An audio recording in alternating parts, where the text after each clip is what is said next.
is a special report. Knowing how to invest your money is harder than ever before. Dealing with stock market volatility, record debt, and terrorist attacks requires new thinking. At U.S. Asset Management, we can help you see the world more clearly so that you can move beyond the chaos and invest with confidence. Call us, visit us online, or drop by our office. U.S. Asset Management, helping you make better decisions with your money. Your government doesn't care about you. That's why you need a medical emergency kit. It contains life-saving medications like ivermectin, Z-Pak, and antibiotics. Stock them before they block them.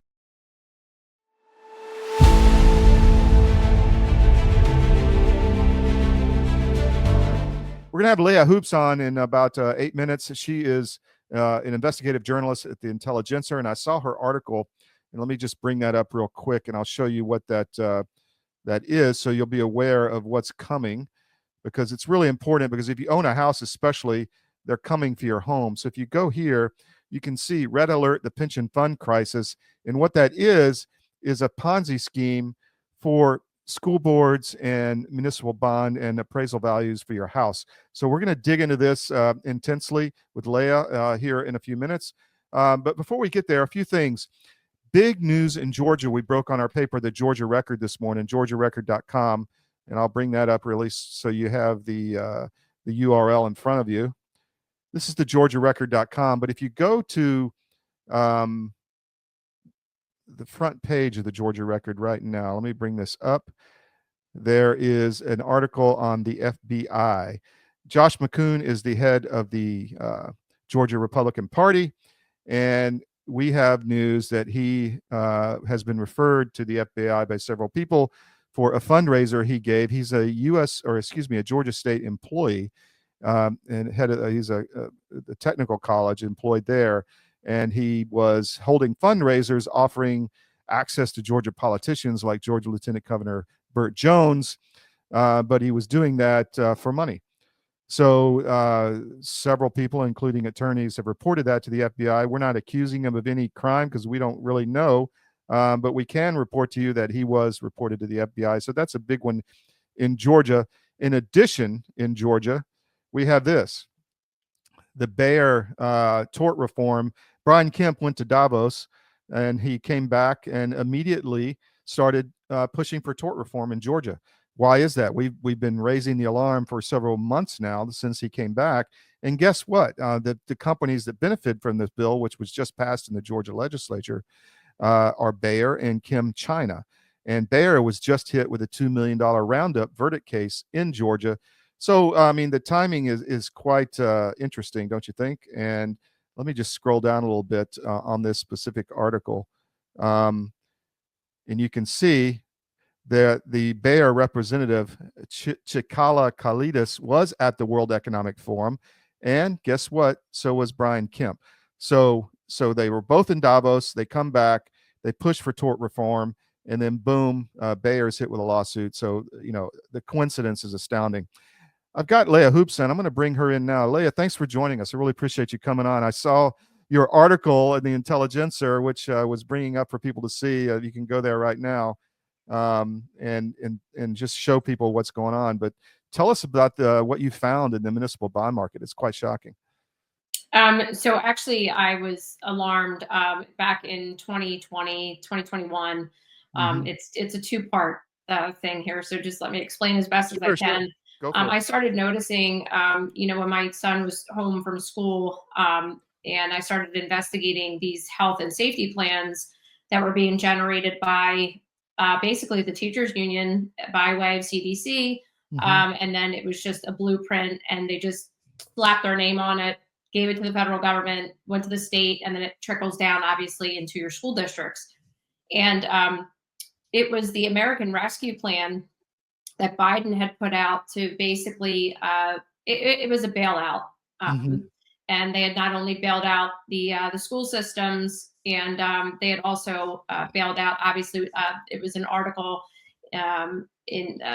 listed in my article from Forbes.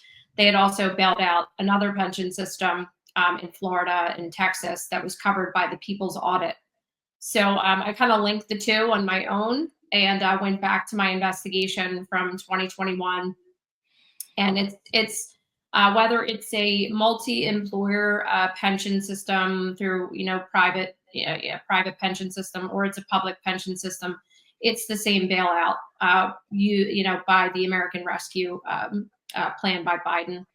So, they had a lot of nefarious agendas. One is the affordable housing scam, where they're essentially taking over zoning in the local communities, destroying the communities, building high density housing, bringing in migrants. We've seen that all over in the Northeast and down in Florida and elsewhere. But this seems kind of a piece to that, where they wanted, it's all about pushing an agenda, right? So if you need Mhm. money to push the agenda. So how do you get money at the local level? You appraise houses much higher than they're worth, and Mhm. then you get a higher tax base, and then you leverage that base 20 to 1 to issue these bonds, Mhm. which put the county or the jurisdiction at great risk financially. But then it's a Ponzi scheme, because you have to keep doing it to afford to pay the previous obligations you had. So you have to issue more bonds, and I mean, that's the scam. Am I getting it right? 100%. Whether it's private or public, our school districts here in Pennsylvania, just the contributions come from the employer, the employee, and then a general fund from the state. Hmm. And over the period of 30 years, they've amortized this debt, and Hmm. they just keep kicking the can down the road until it becomes a crisis. So you Right, create the right. crisis, and then you create the solution. And the solution is that the taxpayer takes, they take the brunt of the situation, and it's never ending. So it's interesting.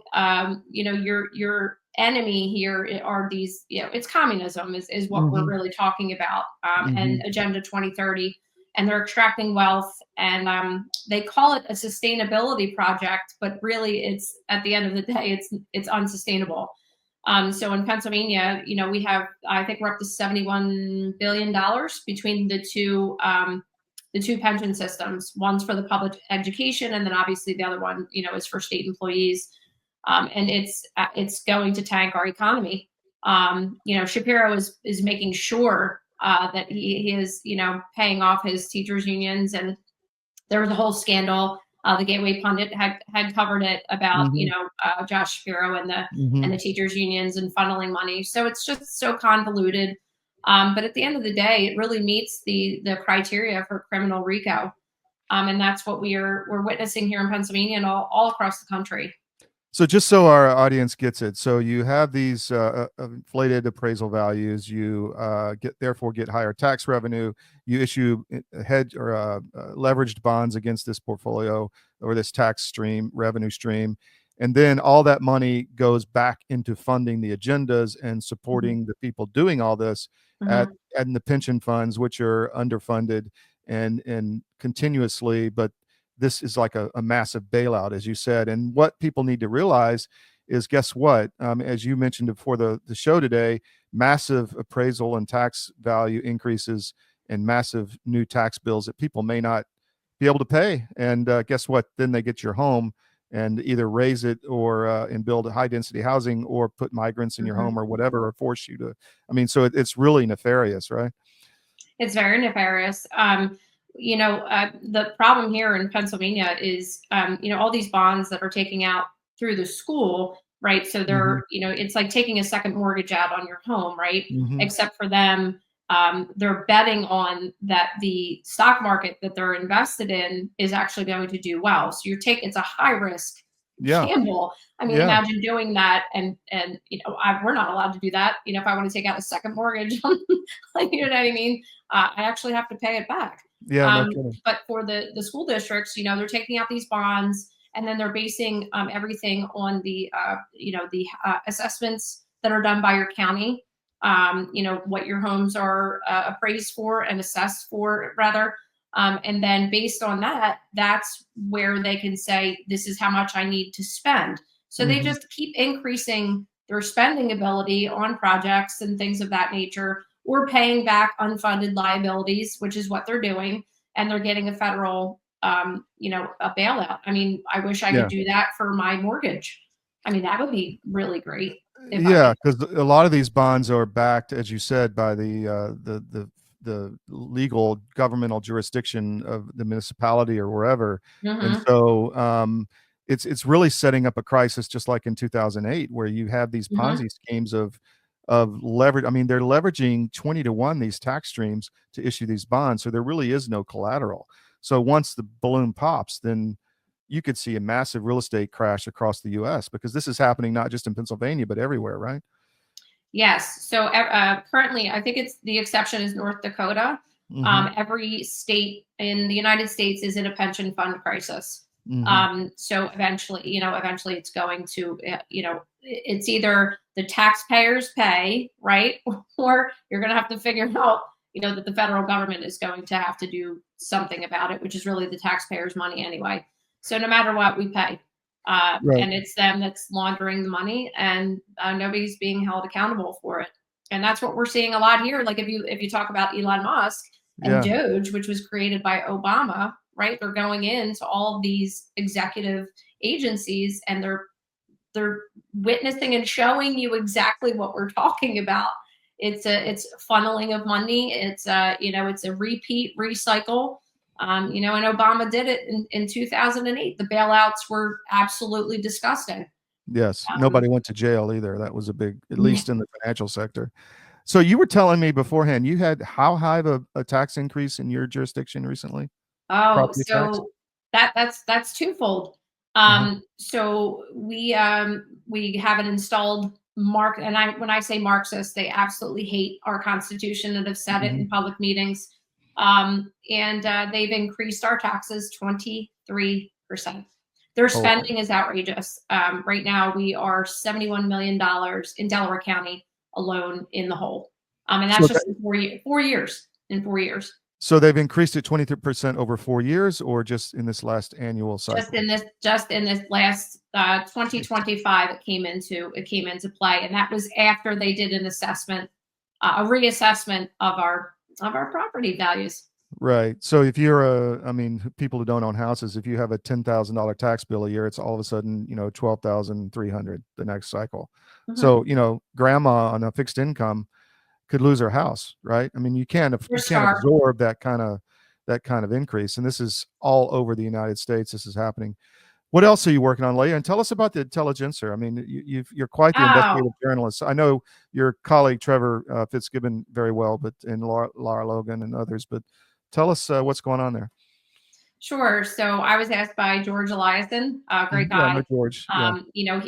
I'm a federal whistleblower. I wrote a book Mhm. about the election fraud in Delaware County, which I witnessed, and it was obstructed on every level. The Mhm. investigation into the fraud, and I caught the eye, myself and Greg Stenstrom, my partner and Mhm. co-author, caught the eye of George Eliason, and Mhm. they created an editorial board. And I know Trevor and Jason Mhm. Shepard, and there's quite a few amazing people. I'm really quite new to the journalism, but my background is open source investigations. So yeah, I'm just kind of dipping my toes here in the journalism, but I enjoy it. Cool. I know George well. He's done some reporting for us in the past Okay. on Donbass and other areas. But so how do people follow you? How do they stay in touch with what you're doing? Because we want to keep on it ourselves. Go ahead. Okay. So you can find my articles on intelligencer.today. Hmm. And you can also follow me on X at hoops HOOPES _Leah LEAH. And then you can also follow up with updates on our election fraud investigations at www.parallelelection.com. And tell us about the book and where can people find that? So right at the website I just gave, and you can Uh, also find it on Amazon, Barnes and Noble. You can find it everywhere. It's been out for about 3 years now. We're working on the second edition and then the follow up, which is coming very soon. Outstanding. Leah, thanks for your time. We're going to have you back, I know. So I appreciate you coming on and being with us today. Thanks a lot. Thank you so much.